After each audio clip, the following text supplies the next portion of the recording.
Hi, friends. Thank you for tuning in to the Concussion Coach podcast. I'm Bethany Lewis, the Concussion Coach. I'm a neurological occupational therapist and certified life coach, and I specialize in guiding people through their concussion recovery journey. I am passionate about helping people understand their injury, speed up their recovery, and reclaim control over their life post-concussion. The purpose of this podcast is to help increase awareness of concussions and the impact they can have on a person's life, and to bring hope to people who have suffered a concussion and those who love them. I firmly believe that sharing stories and knowledge about concussions will bring important light and understanding to this misunderstood and often invisible injury. The information in this podcast is meant to bring that awareness and hope and is not meant as medical advice. The opinions shared are those of the interviewees and my own. If you are suffering with lingering concussion symptoms, I have created a concussion coaching program specifically for you. I will be your mentor to guide you through your recovery journey, offering help with understanding and managing your symptoms, setting achievable goals, and learning how to manage your own thoughts and nervous system in order to get control over your life again. If this program sounds like something that would help you or someone you love, sign up for a free consultation. In the consultation, you'll get valuable information and resources and gain hope for your future. Sign up for your free consultation at the link in the show notes or at my website, www.theconcussioncoach.com. Hi, friends. Welcome back to the Concussion Coach podcast. I'm genuinely thrilled today to interview Dr. Diane Spangler. Dr. Spangler is a clinical psychologist with over 20 years of experience working in both clinical and academic settings.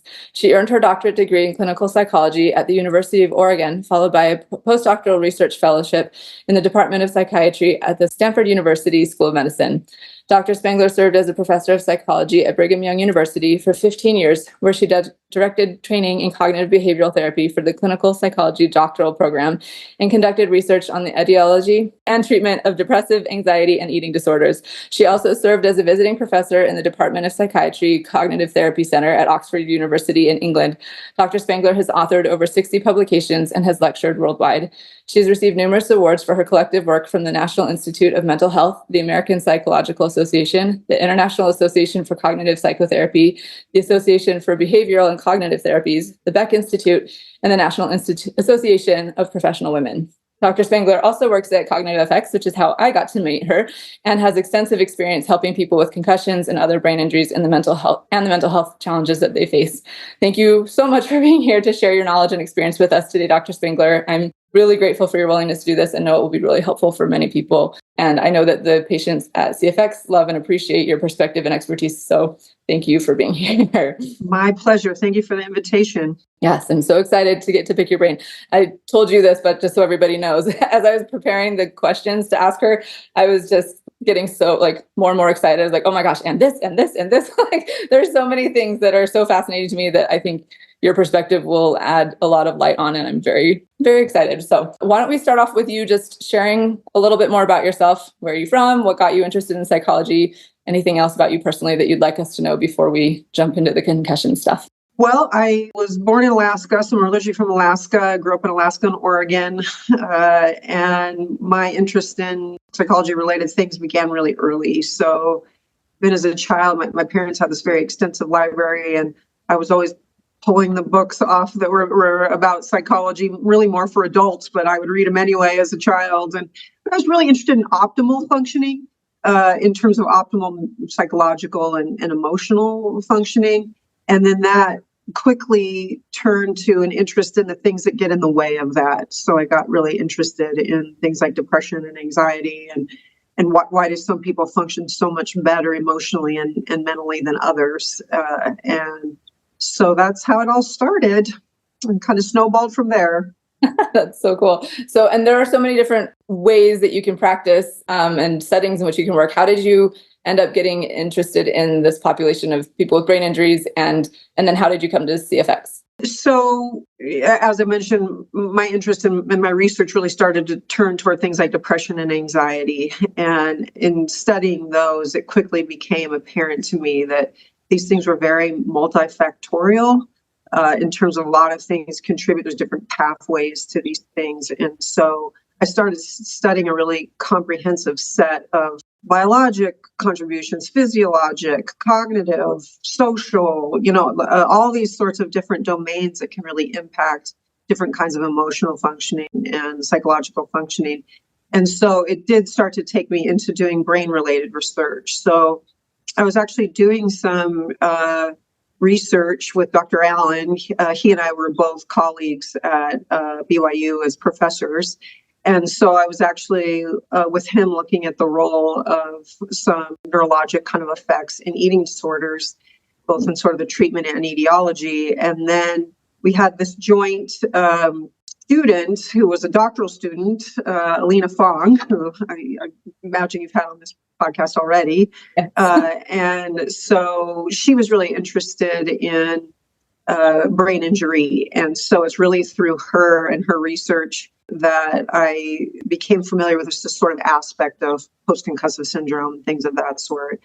And then long down the line, I decided to begin doing some consulting work with Dr. Allen and Dr. Fong at Cognitive FX, which they developed at clinic. Okay, awesome. So have you been with doing the consulting with them from the beginning then? Have you been with CFX since it started? Yes and no. So some of Dr. Fong's doctoral research and her dissertation, I was on her committee for that, was some of the groundwork for the fMRI assessments that are done at CFX and that are proprietary to CFX. And so I was at that ground level and so knew of the work that she was doing. And once she graduated and kind of went on to develop her own career, she and Dr. Allen developed Cognitive FX independent of me, but I joined later, but have sort of been in on the ideas and the things underlying it from the beginning. Awesome. Very, very cool. So can you explain to our listeners some of the factors that contribute to the mental health changes that people experience after a concussion? And I have a bunch of ideas of what it can be, like the brain itself changing, the areas that regulate emotion, hormone levels, fatigue and pain and all those things. But what are people what are they dealing with and how does it manifest in their changes in personality and emotional health and everything? So one way the field categorizes this or divides it up, and I'm not sure it's the best way, but is a way, is to think about the different contributions to psychological and emotional functioning in the wake of head injury, divided into kind of primary effects and secondary effects. Primary effects would refer to all the things people would experience as a direct result of their having been a change either to their brain structure or to their brain processing or both. So in terms of the way more primary things can influence, there's sort of multiple pathways within the primary. So one is that the injury itself could interfere with some of emotion regulation or cognitive functions. So the way one regulates or processes emotion or cognition. And there's a lot of interplay between emotion and cognition. So there's a lot of what we would call top-down processing of emotion that we would consider more cognitive functioning, having an impact on emotion. But there's also emotion processing in its own right. And so those things can be affected by head injury. And so then that's going to affect the way people experience their emotions and their kind of mental health. And then there's ones that are sort of fall into that category, but are a little bit different in that we think about them as sort of physiologic. So the changes in like hormones can be affected, the thyroid can be affected. But again, for many people, they wouldn't necessarily have their hormones affected by their injury, or their thyroid, for example, or their autonomic nervous system. So there's sort of these ones that are more physiologic. Now, they're not completely independent of the brain, but sometimes they're thought about as sort of a little bit different from the brain. And then another thing that really impacts, that would probably fall in the overall primary category, is overstimulation and depletion. And that can really affect emotional and psychological functioning. But it has to do with when certain areas of the brain aren't functioning well, then other areas have to do more work and they get overstimulated really quickly. And so people feel very overwhelmed and very irritated and very emotionally labile when they're overstimulated. So that's not injury direct. It sort of comes out of certain areas, and they wouldn't necessarily be emotional areas that have been affected. It can just be that the brain is sort of maxed out And when that happens, there's emotional effects. Just like when people without head injury get overwhelmed for whatever reason, lots of reasons people can feel overwhelmed in a moment, they tend to be irritable and short, or they cry more easily and things like that. And it's not that there's anything wrong with their brain. It's just that they're maxed out in the moment. So you'll see those effects. Mm-hmm. And then there's that category of secondary effects, which really refer to when you have a head injury. It tends to be chronic if you don't have appropriate treatment. And then it really begins to impact how you live your life. So it infiltrates and it changes how you live, what you do, sometimes how you think about yourself. It can alter decision making, affect relationships. So there's this whole cascade of other changes that may or may not occur that we call secondary. So things like grief and worry about your future and self-concept changes and things like that. So those can really impact psychological and emotional functioning. So I think about these sort of different pathways and how they could be impacting someone who's had a head injury. It's so complicated. You're like listing all these things. There's so much that at play here. That's really fascinating and interesting to hopefully we'll get a sense of how you tease these things out, or if it even does it matter? Well, I think of several major pathways. And so as I'm assessing someone or learning more about them, I'm kind of and I'm hearing about their symptoms, how they occur, when they occur. And then, of course, having other assessments that are informing, like a brain scan and things like that. So I know what areas have been really affected and what circuits and that sort of thing. So there are ways to really tease this apart. Mm-hmm. So you have a sense of what's coming from where. And it is really important to tease them apart, because the way that you would address them and intervene depends on the source. Mm-hmm. Yeah. Okay. That makes a lot of sense. Thank you.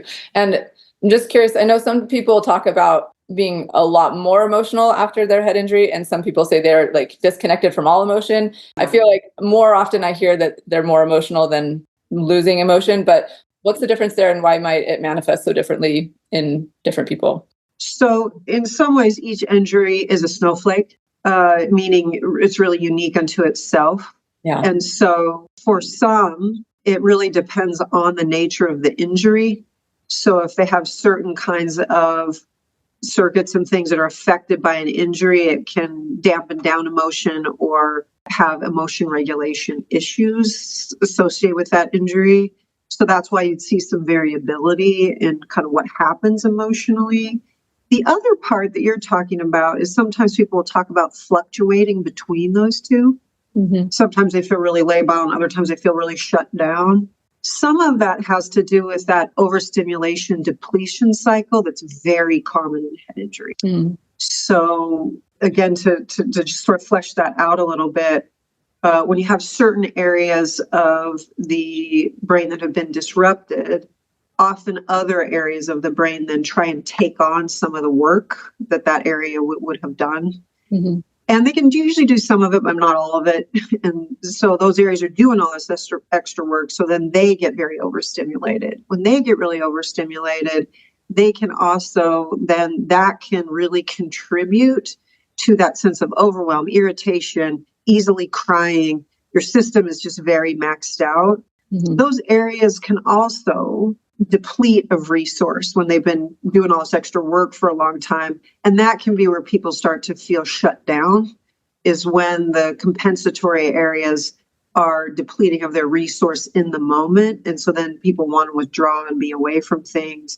And it actually can be sort of a protective mechanism. It doesn't feel very good to kind of go flat and feel blank, but that can actually be a protective mechanism where your system is actually purposely dampening you down, because it doesn't have a lot of resource in that moment. So it doesn't want you out there interested, curious, doing stuff that kind of dampens you down. Mm. For some, it's just that dampening down is kind of straight survival. They're just pulling back on purpose, really. It's like, oh, everything is too much. But pulling back oftentimes doesn't feel very good. It does in a relief sense, not to be overstimulated, but it feels shut down and kind of boring and isolating. And So you'll see those effects as well. Yeah. So that's part of the reason that you'd see that sort of sometimes really labile, sometimes really shut down. Some people shut down on purpose as a way of coping, like they'll try and do suppression. And so you could think about, in some cases, it's even more deliberate and kind of a coping mechanism. Is that I guess it depends on the person, the situation, but is that a healthy coping mechanism, or are there other things that, it's an understandable one for sure, but Yeah. Are there better ways to handle it than? So I would say that's really context specific. So I do encourage people, if they're feeling really overstimulated, to disengage in terms of doing and do some particular destimulation kind of activities till they can kind of get to a point where their system isn't so overstimulated, and then they can kind of rejoin. And so in that sense, I think that's very helpful to be kind of monitoring your own stim level.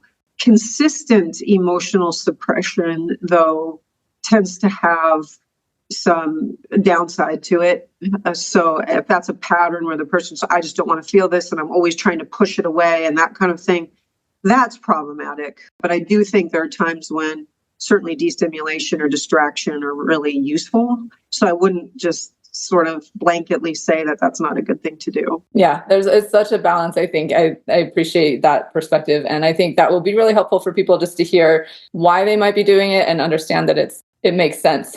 There's good reasons for it. And to find that balance, because you're right, finding like pulling back and getting the opportunity to destim and let your system calm down is very, very important. But there's balance. We want to be not suppressing for a long time. As I mentioned, sometimes the system will kind of force you into it in terms of what's called anhedonia, which just means when people feel very, very flat. That usually is not always. There's different things that can cause anhedonia, but with the head injury population, that when your system is dampening you down and you feel really flat, that flatness doesn't feel very good. But as I mentioned, it's sort of a protection where your system's like, we just got to pull back for a little while. And so people can become upset about the anhedonia. Why am I so flat? I shouldn't feel so. I feel like a robot. It's really uncomfortable.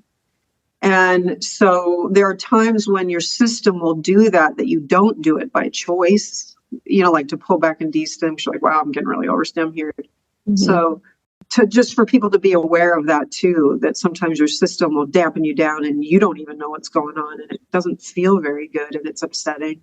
Yeah. Okay. That is really helpful to know. And is it a problem? It sounds like it's a protective mechanism your body and brain are employing. Is it something that will go away on its own, or do people need to find help for that? So some people, it fluctuates depending on they're kind of overstim in the moment and they're destimming in the moment. For other people, that anhedonia becomes really chronic and they would need to get treatment for the head injury so they can get some resource back so that their system isn't always so low resource.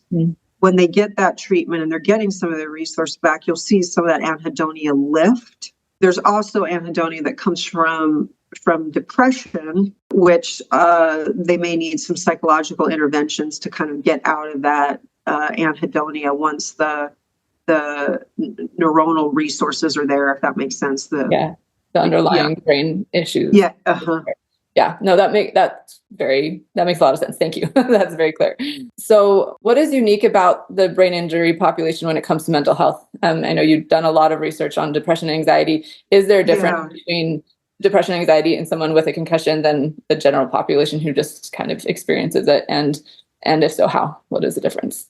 Yeah, so depression and anxiety themselves are heterogeneous. If we're going to talk about depression as a disorder, there are different kinds of depression and different pathways into depression. Same with anxiety. So when people say I have anxiety, usually I follow that up with multiple questions so I can understand what type they're having. Are they mostly worried? Are they having panic attacks? Are they having trauma triggers? Is it chronic? Does it spike and come back down? So there's really different types of anxiety issues, as well as depression is also quite heterogeneous that way. So it's sort of like saying if someone has cancer, and has head injury in a cancer, is that different from people have, well, cancer is such a big area that you'd have to be more specific.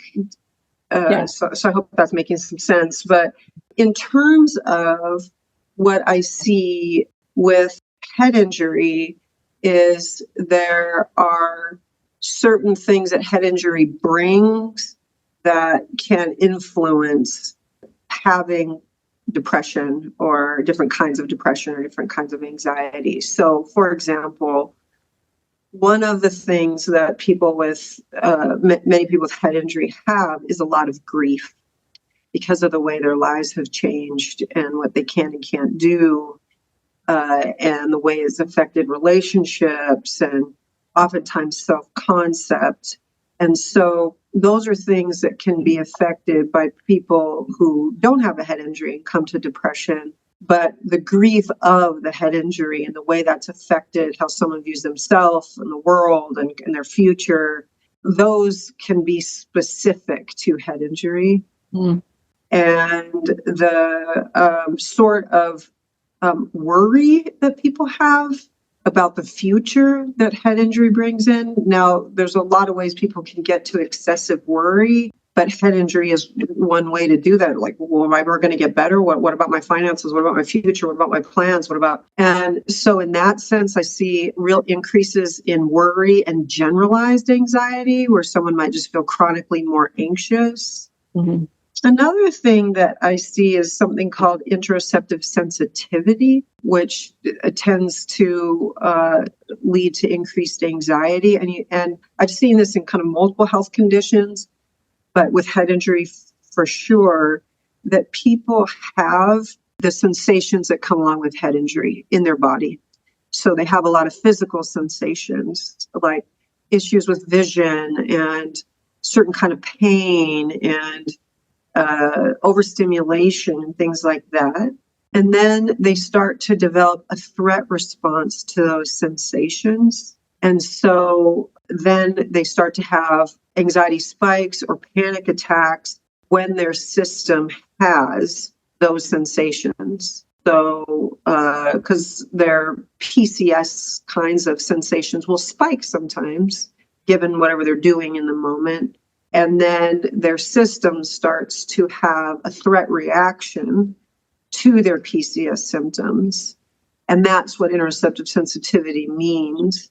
It starts to get conditioned. So that can be unique to people in head injury.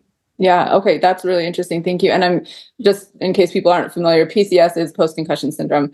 And with that, I'm just curious, with those underlying things, we've talked about on here before, underlying vision issues, vestibular issues, not, the auditory issues that come, not knowing where things are coming from. Yeah. Those interoceptive sensitivity things, people aren't always even aware, they may be aware of some of the pain that they're experiencing, but some of those underlying systems they might not even be aware of, but their nervous system is responding to it, and that threat response is happening, so that anxiety happens. Is that what you see? Like, sometimes people are just feeling anxious, they don't even know why, but it could be because of those underlying systems. Exactly. Yes. And that conditioning can happen quite automatically. Mm. So as you said, and I'm really glad you pointed that out, it's not always conscious in the sense that you're aware that where this threat reaction is coming from. Yeah. And I think that's so important for people to hear, again, because so many times people are just like, I'm crazy now. Like, I don't know why I'm feeling this. And depression and anxiety, I don't think not everybody realizes that can be something that can come up after a head injury, even if it wasn't a significant head injury. I mean, if it wasn't in quotes, significant, right? Like, even if it wasn't a big, a car accident where you would think you would have PTSD from it, like a hit to the head can cause all of these things, and you may not even realize. Be aware of them. Yeah. Yes. Yeah. Yeah. And it is very overstimulating and also very threatening to your system, that if it's hard to know where you are in space, or if things are, your peripheral vision is affected and things all of a sudden are popping, you're going to have the startle reactions, but you won't necessarily know why. And so those sorts of things are more unique to head injury. The phenomenon of interoceptive sensitivity can happen in other conditions as well, but I do see it a lot with head injury. Another one that I see that has to do specifically with head injury is when, given the nature of the injury, that language processing and verbal processing is quite affected. Isn't the case for everyone, but it is for quite a few people with head injury, that being in social situations is very taxing. Yes. And so people start to develop anticipatory anxiety in terms of going into social situations because they're so demanding to your system. Yes. And then they feel uncomfortable in those situations because they're so demanding. And it's hard to keep up with conversation.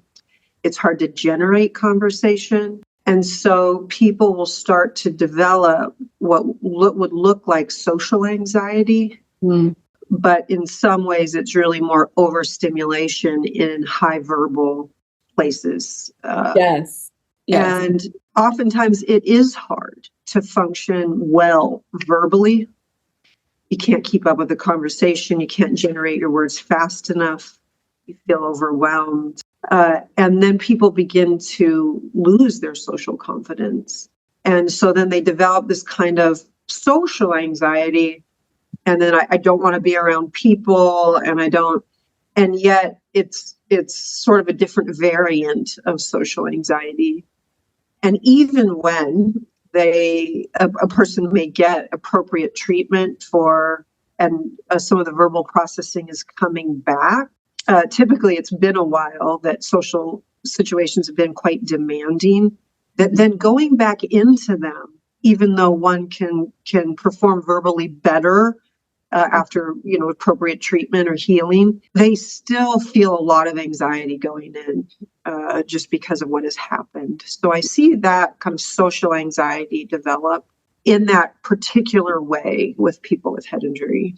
Yeah, thank you so much for bringing that up. That's such an important piece, and I love how you see all of these things. You can bring them up and know exactly what's happening there and why. But that it just seems like that anticipatory anxiety of and therefore how it's this unfortunate spiral, right? Like you're Oh yeah. it's hard, and so then you get nervous about it, and then when you're in that situation, because your system's already amped up and you're nervous, it makes it harder to think clearly, and it kind of influences. You got it. Yeah, it's this like feedback loop. Yes, and I think it's important too that you noted that even when as you get help and your processing is better, that anxiety might still be there, and that can be important to work on as well. I did an interview with someone recently who talked about she didn't realize how much she had a lot of aphasia, a lot of trouble with that and auditory processing, and she felt like she had a lot of shame around that she didn't even realize was there, but that I imagine that can play into the self-concept and all of that you're talking as well.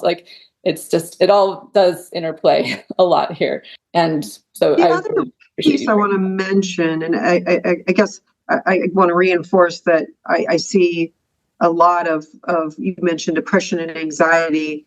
Yes, head injury can influence that in a primary way in terms of emotion processing, but also very much in these secondary ways, like the grief, changes in social functioning, feeling isolated. The other part that I do want to mention as well is the identity changes that can come along with head injury, which I think about as can have quite an impact on someone's mental health and certainly how they view themselves. And so that would be another one that I think a head injury can have kind of a unique impact on that pathway to some depression or anxiety. So seeing oneself as incapable now, or people don't really want to be around me anymore because I'm, I get overstimmed and I have to leave, or I'm not, my life isn't predictable anymore, so it's hard for me to make plans. People will say things like, now I feel like I'm stupid, or things like that I see a lot of these sort of identity shifts that are hard on mental health. And with that, would you say the role shifts is part of that identity, like not being able to show up for your kids the way that you used to, or do the things that in your job that you used to, like it changes. Yeah, the roles that we're able to play. I assume that plays into that identity change. Absolutely. People see themselves as sort of weak, or now I'm a burden. And there's also, so there's the identity shifts that happen there in terms of how you spend your life. So a lot of times some of our identity fuses with what we do. Doesn't happen all the time, but just sort of generally speaking, not just in people who are head injured. We think of ourselves of, I am a professor, I am a doctor, I am a mother, or I am. And so when you suddenly aren't able to do some of those things, it can be really disruptive to like, well, who am I now, and where does meaning come from, and Yes. what am I? What's my purpose? What do I do? And so there's a lot of identity disruption, and then there's also the grief aspect of that there's this sort of losses, whether they're temporary or permanent, and so there's the aspects of grief that come into that too. Yeah, that's so important. Thank you for bringing that up. And I'm glad that you said that phrase, I'm a burden now. Like, I feel like that comes up a lot when I talk to people, and I would love to hear how you respond. How do you help people who are feeling like they're a burden? I don't know, how do you help them find their worth and value separate from all those things that they have, that everybody tends to do, but like is very common to just associate your value and worth with the things that you do when you can't do that and you need help? Like, what do you say to people in that situation? Yeah, so self-esteem, self-worth, those sorts of things, those are things people struggle with head injury, and then just more generally. Yeah. And, worth is kind of a tricky little beast in that I usually sort of begin by exploring with people where they think worth comes from as a person, as a human. And, does it just come from being able to do X, Y, or Z, and it's kind of exploring that with them. And different people have different yardsticks, so to speak. And so we kind of explore what their yardsticks are. For example, for some people, it might be really important that they're a great athlete. And that's where some of their worth comes from. For some people, maybe it's money or intelligence or a certain label or a certain career, or, there's all these different yardsticks, and that people choose their own yardsticks. And so there is no one yardstick. And so in that sense, all yardsticks are arbitrary. Yeah. And so if they were choosing at one point that my yardstick is this, then how much of that can they do? Are there other yardsticks? How do they look at other people? Do they use their own yardsticks and other people? Or do they not? Like for somebody else, is it really important to you that they're an athlete? And it's like, well, not really. And it's like, well, what is it that you like about them then? Or what's important? Like, well, no, that's just important to me. And it's like, okay. So you can start to really loosen up these yardsticks, and at some level, and this would be a whole nother episode to talk about. I mean, talk about, numerous sessions on this, but kind of really being clear about what the yardsticks have been, and recognizing that the yardstick is something you give yourself, and that to have worth is ultimately a gift we give ourselves. We just decide it based on a yardstick or not even on a yardstick. I just decide that I'm worth something, either because I'm a such and such athlete, or I make this much money, or nothing. So ultimately, self-worth is a gift that we give ourselves. Amen. I love it. Thank you. That was so good. And I think that I love that idea of the yardsticks, and it's, you give yourself the yardstick. Like that's really, really beautiful, and so important for people to hear. Everybody needs to hear this message, because that we ultimately decide that we have worth. But it's a lot easier this said than done. And I think there's some real processing there. Yeah. And it's not that you just sort of make this decision in your head. I mean, there's this sort of grief, like I can't contribute in this way anymore. And it makes me feel, like I'm not contributing. And is there some other way I'd want to contribute? Or so it doesn't necessarily just kind of wipe away the grief.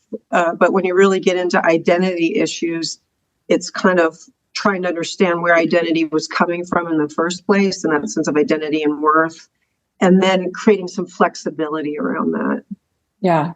Yeah. So beautiful. Thank you. Sorry, that was a little bit of a tangent. I when you brought that up, I was like, oh, I really want to hear her perspective on this. So thank you very, very much for sharing that. And as we were talking about kind of depression, anxiety, just in general, I imagine another contributing factor to this is the decreased amount of sleep that people end up getting a lot of times. I guess that's part of those underlying processes, just like allowing, like, the brain needs the healing that happens in sleep. And when sleep challenges are happening, it can decrease capacity for all of the mental and emotional. Yes. So thanks for mentioning sleep. So difficulties with sleep is common following a head injury. And so a person often might get like a co-occurring diagnosis of insomnia.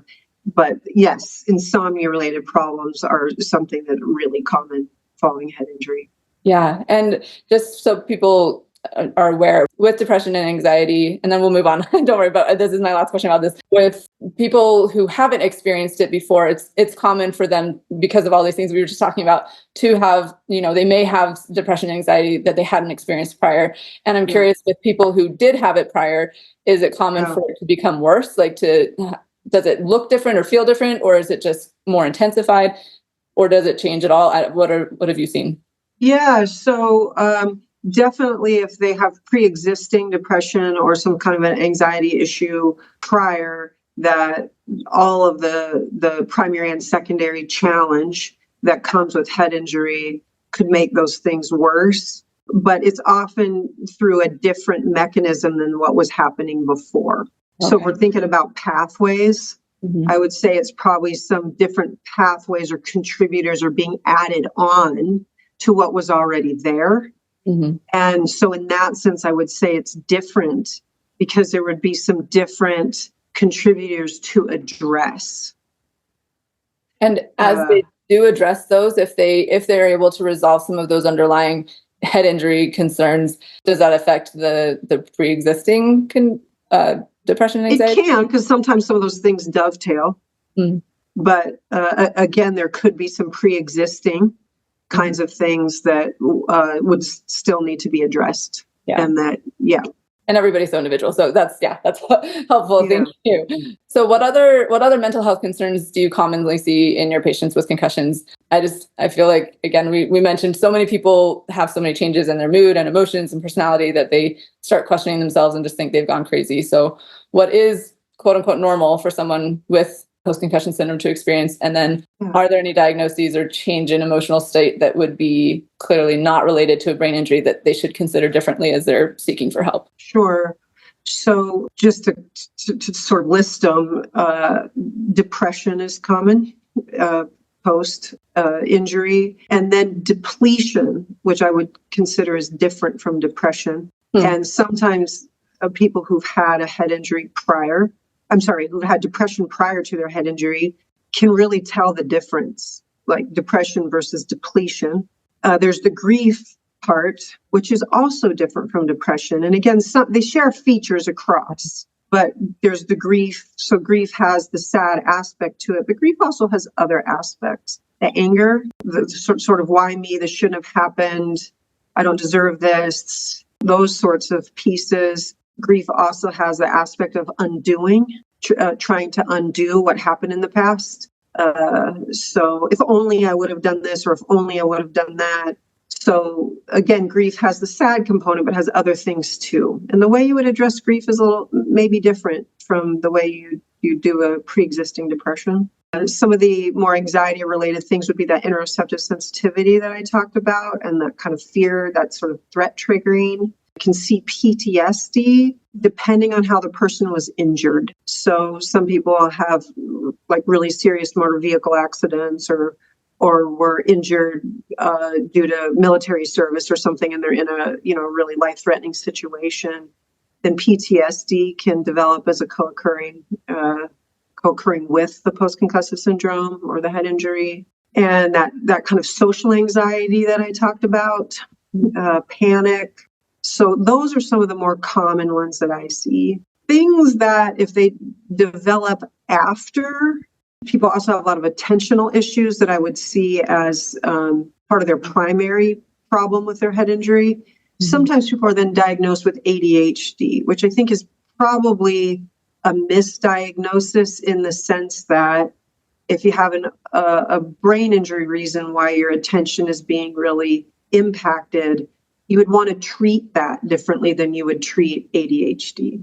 Thank you for saying that. Yes. Yeah, so a lot of people pick up ADHD diagnoses that aren't exactly accurate. Some people pick up bipolar as a diagnosis, which I wouldn't expect for people to be at an increased risk for bipolar disorder following a head injury. How people get categorized that way is because of that overstim and depletion kind of sawtooth cycle that people have that just happens for most people after a head injury, where they are overdoing the resources that are left, and then those resources crash, and then they have to kind of be in a crash state for a little while before they can come up out. So you get this kind of sawtooth pattern to your functioning. That can be mistaken for bipolar. So I would not expect for people to necessarily be at increased risk for bipolar following a head injury.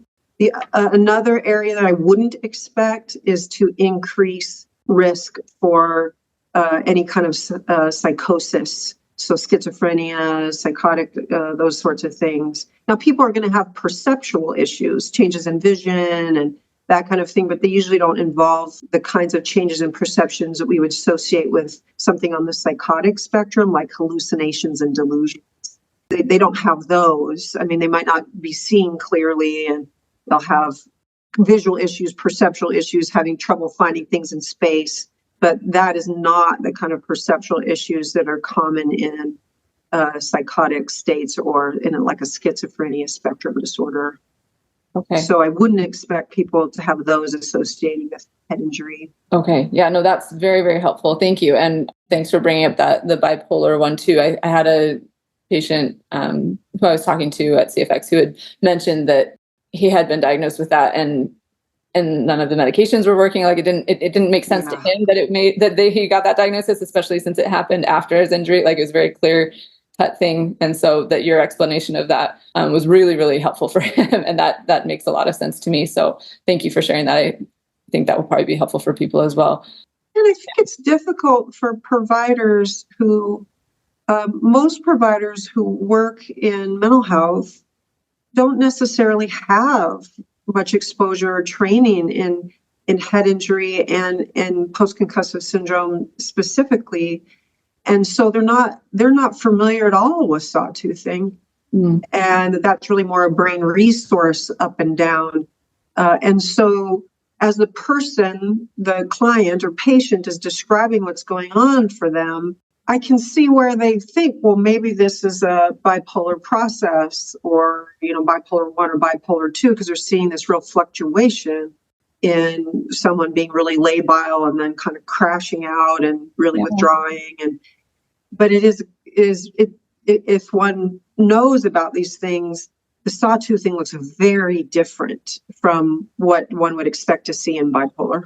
Okay, yeah, that's an important point to make. Thank you for sharing that. And just along these lines, is there anything that you would recommend if somebody's listening to this and is like, oh my gosh, that's me? What would you tell people? What advice would you give them to deal with that? And if I can guess, part of the answer might be like learning to pace yourself, not pushing yourself so far that then you crash so hard as well. Like I imagine there's a measure of like getting that pacing and that kind of gauge system figured out. But are there other things that people should be looking at to try to mitigate that sawtoothing and up and down to such an extreme? Yeah. So there's a number of things people can do to manage that overstim crash cycle or that sawtooth cycle. And one is to just start to track it and be aware of it in yourself. So most people have overstim indicators, meaning certain sensations in their body or potentially particular behaviors that operate or occur on a continuum, so that they could catch it when they're still kind of low level but on their way up. So some common ones of those indicators are things like head pressure, eye strain, starting to feel a real increase in sort of agitation, irritation, or overwhelm, starting to sort of space out or feel glazed over. For some people, if their injury involves a lot of verbal, they'll notice changes in verbal, harder to come up with words, or they'll start tripping over words or saying the wrong word for a given context. So noticing cognitive fatigue, those are some common indicators. So as people are able to recognize those sorts of things and track them in themselves, then they can notice when they're on the way up. And when they're on the way up, they can disengage in terms of whatever they're doing in the moment and do some things to de-stim their system and then rejoin their day-to-day. And so kind of toggling back and forth throughout the day and just being aware of one's stim level and pulling back when your body's telling you it needs it and then rejoining. Another is to really look at, and you were already alluding to this, what your self-expectations are in terms of how much activity you're packing into a given day and what's on your plate. For most people with head injury, they need to pull back. And, if you do X on a certain day, then you really can't also do Y. For example, if I'm going to go to the grocery store, that's very taxing. And so that's my one event for the day. And then I can do a few more things around the house, or I can read a little, and so that most people really have to start to budget their level of resource. And that's a very frustrating thing to have to do. And so, but it typically results in less sawtoothing, and you stay more middle of the road in terms of your stimulation level. And so people tend to have a lot more functional time if they stay more middle of the road than if they do the push crash model, which is just really hard on your system. And it's really sort of discouraging to get the high level of symptoms and then to crash out and feel like you can't do much for a while until your system kind of comes out of it. Yeah. As you're sharing this, it reminded me of talking to somebody recently who she was getting kind of emotional when she was saying this. She's like, I've been doing this for so long. Like it's been, a year and a half, and I've been budgeting. Like I know I can either do the grocery store or my son's soccer game, but like I'm just sick of this for so long. Yeah, like, so fed up. Yes. Yeah. What do you say to people who are just so just tired of it? And it broke my heart. I'm like, I'm so sorry. Like there are things I have like a lot of ideas and things that I can share, but I don't know what you need in that moment. So what kinds of advice or comfort, if possible, do you offer to people? Yeah. Well, again, some of us can be context specific. Yeah. But certainly that is true. The dealing with these things is hard, and you do get fed up, and there's a sort of chronicness to the symptoms and to the limits. And so some of that fed up is a grief reaction. I'm grieving that this is what my life is like now. This isn't what I wanted. And it doesn't necessarily mean you couldn't get more treatment and things might get better, but at least for the time being, and some things might never get better, just like having to adjust to that is really upsetting. And to some degree, I think people ought to be upset. So I suppose one place where I begin with that is to certainly acknowledge it, but also that grief that they feel is the flip side of things that they really value and really love. So in that sense, the sort of grief that they're feeling is an acknowledgement of what really matters to them in their life. And so there is a way in which you can use grief to get to deeper meaning. And also I start there because one place where the response that they can often receive is sort of a toxic positivity. Oh, it's going to be okay. Or look at all the things you can do. Or which is not that one would never, try gratitude or something like that. But I think the place to begin is to be with it. That they don't want to have to live this way. And yet that's kind of what's on their plate at that point. And what is it reflecting in terms of what's really valuable and beautiful about them? if the person, I can only go to this and I can't go to that. And it's, I'd really like to go to all my kids' soccer games or whatever it is. And it's like, but I can't, if I go to the band concert, I can't then also go to the soccer game in a given day. And then even after the soccer game or whatever it is, then I've got to have this long D-stim afterwards. And, that it really shows that person cares a lot about their child, wants to be there. And that's really sad that they can't go to all the things. And so, but you can connect it to what really is important to them. And then, there's a way in which that can provide a certain meaning to the pain. Yeah. And again, that wouldn't be the only thing that I would do, but that's where I would start. I love that. That's so beautiful, and really just holds the space for what's important to them, but also that pain that they're experiencing. And it makes sense that they're experiencing that. It's okay that it's hard like that. I like that. Thank you for sharing. Yeah. That. The desire to get rid of the pain is sort of a disservice in that moment. Yes. And that the suffering actually has a meaning to it. And so that's the problem with the toxic positivity, is it doesn't do any justice to the meaning. That's perfectly said. Thank you. That suffering has meaning, and that makes knowing that and feeling that and like believing that can change change the experience of it. Like, it's still going to be hard, but there's purpose, or there's like you said, there's meaning. I really appreciate that. Thank you. And to kind of shift gears here a little bit, and actually you mentioned PTSD. I have a couple questions about that. I know sometimes I have people who have a big fear of hitting their head again, of re-injury. And it probably depends. Is that PTSD or just more like generalized anxiety? Like what defines PTSD? What have you seen with people who have post-concussion syndrome? And what would you say to help people as they're looking for help in that realm? So PTSD as a diagnosis has a set of criteria a person would have to meet in order to really receive that diagnosis and be considered having PTSD, which would involve things like re-experiencing the traumatic event, vacillating between feeling lack of control over re-experiencing and then also trying to suppress it.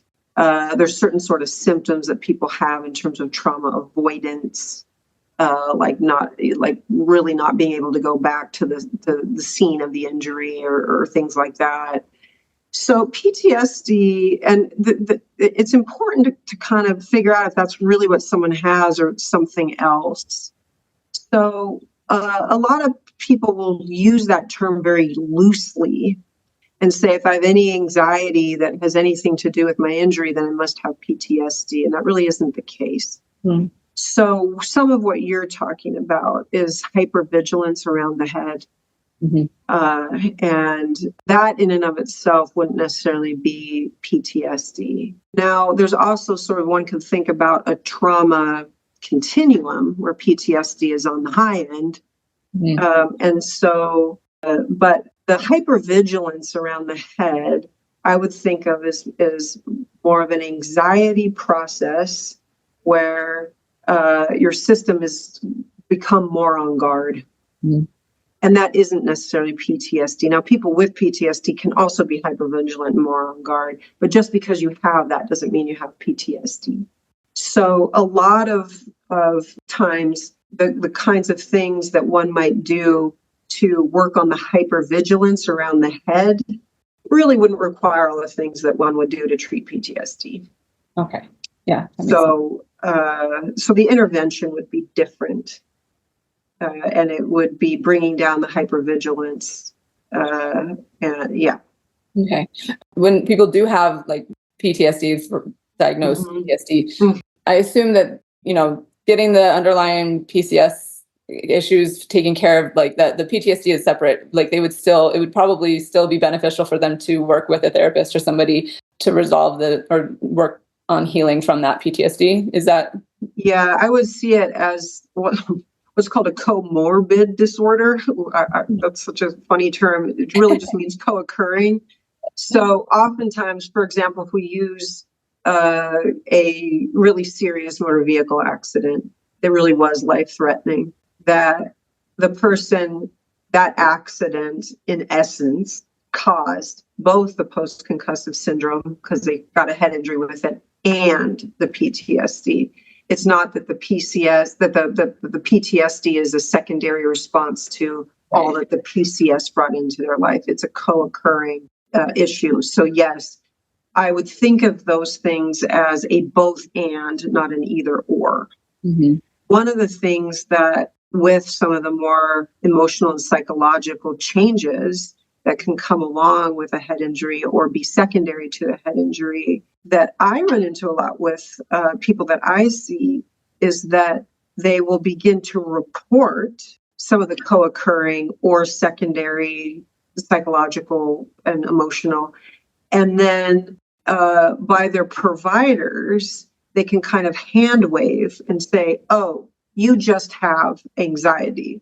And then the primary post-concussive syndrome or head injury is sort of waved away too. And so it does a disservice to both. It does a disservice to the head injury and the potential post-concussive syndrome. It does a disservice to the PTSD or the depression or whatever, that these are both legitimate issues that need to be addressed, but they do need to be addressed in different ways, different treatments. Mm-hmm. Thank you. Okay. Yeah, that's helpful and clarifying. Thank you. I feel like I just have so many questions. So just to kind of put a cap on that, oftentimes people are treated in this either or kind of way rather than a both and. Okay. Yeah, no, that's helpful. And I think that will be helpful for people who may be wondering, like having that question, do I need to get treatment for both or how does it work? Like that is helpful. Thank you. And I'm looking at our time here. I want to make sure that we respect the time here, but sure. If you'd be open to any more conversations like this, I would love to bring you back because I'm going to have to limit these questions that I have for you. But let's just wrap up here with any advice. Like I said, I have other questions. Really hard for me to not ask all of them. But what advice do you have for caregivers and the support system of someone who's dealing with a concussion? Yeah, so for caregivers, I guess the first thing I would say is that in some ways the injury happened to you too, if they're a big part of this person's life. So it usually has a lot of implications for their lives as well. And so they will have their own frustrations and struggles with the ways it's impacted their loved one, or how it's impacted that loved one's life usually means it's impacted the significant other's life or family members or friends, or, and that there are losses for you too. And so the grief and the anger, part of the grief and the frustration, that they're likely to have grief of their own. So they may want to get that addressed in their own way.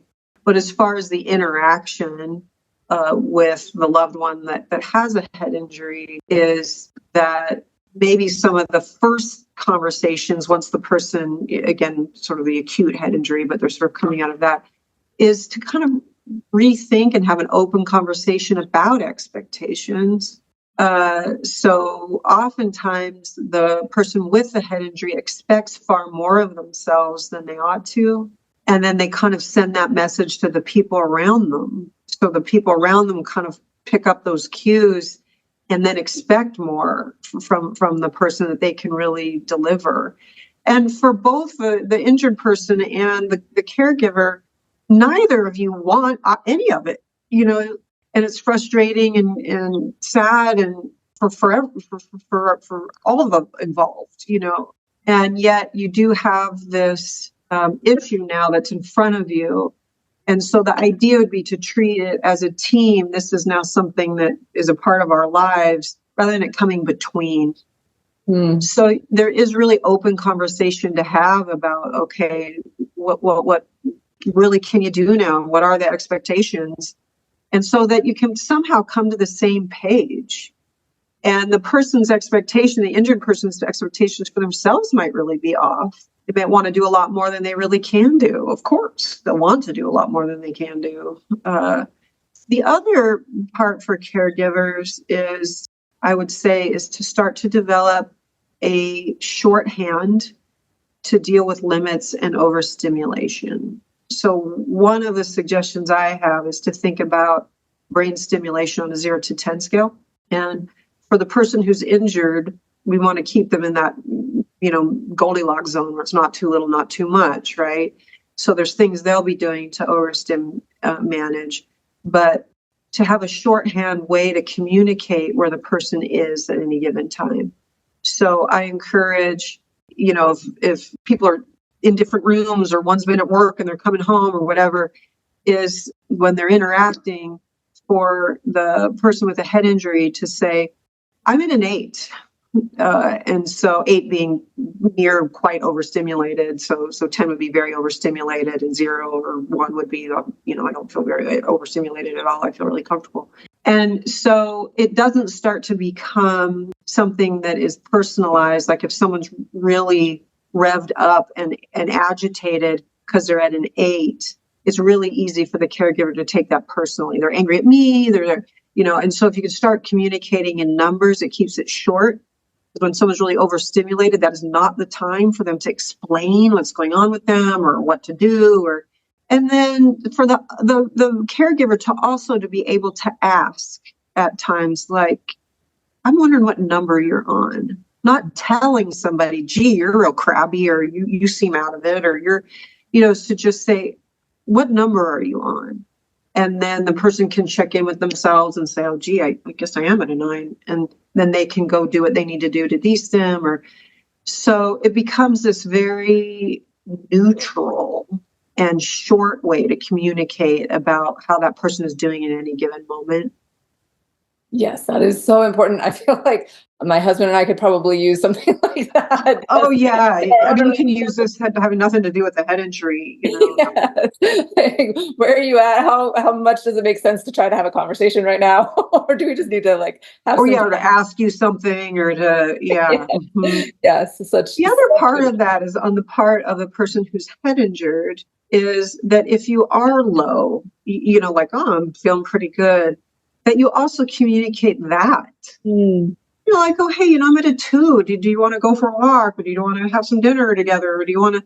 And so it's not always that the numbers are used in this sort of, I don't want to say punitive way, but, like to withdraw or to shut people up. That's not the goal. The goal is to be able to quickly communicate in a very neutral way, so it doesn't become this personal, like you're being too loud, or you're this, or you're that, or we can't get along anymore. It's like, well, we've got overstim to deal with. Let's do it as a team. Yeah. Oh, I love that so much. And it just gives that language, common language, and an awareness, that increased awareness of where you're at, so that then you can make those kinds of decisions from a place of, just awareness and being able to recognize where you're at. It is so important. Thank you so much for all of this. I have other questions. Maybe we can try to make something else happen another time, but I know Kaylee would love to join us on another one if we do get to do another one. But oh yeah, I'd be happy to come back. Oh, thank you so much. So in the meantime, if somebody is interested in hearing more from you, is there a way that they can contact you? How could people get more of your brilliance in their lives? So they can contact Cognitive FX, and that number is 801-375-8590. I'll put it in the and so they can call up and ask for a psych consult meeting with me. So I start off with a consult, and then kind of determine where the person is, what their needs might be, and then kind of go from there. I have a license that allows me to see anyone, this is for people in the United States, anyone who lives in what's called a SIPAC state. So most states are SIPAC states. There are a handful that are not. And so then I wouldn't be able to see someone remotely, but I can see people remotely who live in most of the U.S. Oh, fantastic. That's wonderful. And we in this podcast, I tell people all the time, like, find somebody, a provider who understands concussions. It really does make a massive difference. So you understand concussions. You're a fabulous person to talk to. So yeah, I recommend for sure people. And people can look up the SIPAC map if they want to know if they're in a state. So that's just PSYPACT, SIPAC map. If they put that into their Google search, or then they can get that map and know if they live in a state that is a SIPAC state. Thank you. Thank you for spelling that for us. And I will put that in the show notes as well. So thank you again for being here and for all of this. I learned a lot, and I think this will be very valuable information for a lot of people. So thanks for being here. No, thanks for having me. I'm so glad you listened in today. I hope you have gained some helpful insights and inspiration regarding dealing with and recovering from concussions. My goal is to create more awareness and education about concussions and the fact that there is so much that can be done to improve life after someone has had one. Help me spread the message by liking, commenting, rating, and subscribing to this podcast, and share it with others who would benefit from hearing it. There are more resources available on my website. And again, if you or someone you love would benefit from concussion coaching, sign up for a free consultation using the link in the show notes or at my website, www.theconcussioncoach.com. Thank you. See you next time, and take good care of that amazing brain of yours.